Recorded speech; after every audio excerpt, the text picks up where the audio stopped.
கோவை ஆவாரம்பாளையம் பகுதியில் உள்ள ஸ்ரீ ராமகிருஷ்ணா கலை மற்றும் அறிவியல் கல்லூரி சார்பில் மத்திய அரசின் தூய்மையே சேவை 2024 எனும் விழிப்புணர்வு மனித சங்கிலி நிகழ்ச்சி இன்று நடைபெற்றது.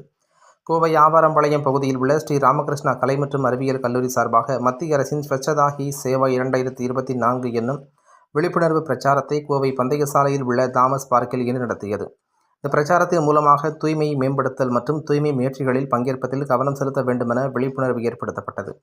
ஆண்டுதோறும் செப்டம்பர் 17 முதல் அக்டோபர் 2 வரை அனுசரிக்கப்படுகிறது.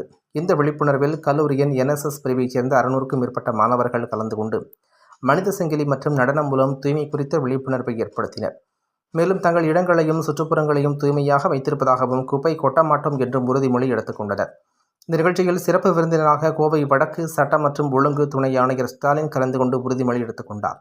மேலும் இந்த நிகழ்ச்சியில் SNR சென்ஸ் அறக்கட்டளையின் இணை நிர்வாக அறங்காவலர் சுந்தர், NSS சென்னை மண்டல இயக்குநரகம் பாண்டிச்சேரி, அந்தமான் மற்றும் நிக்கோபார் பிராந்திய இயக்குனர் சாமுவேல் செல்லையா, பாரதியார் பல்கலைக்கழகத்தின் NSS ஒருங்கிணைப்பாளர் அண்ணாதுரை, ராமகிருஷ்ணா கல்லூரியின் முதல்வர் சிவகுமார், SRCAS NSS திட்ட அலுவலர் பிரகதீஸ்வரன் உள்ளிட்டோர் கலந்து கொண்டனர் என்பது குறிப்பிடத்தக்கது.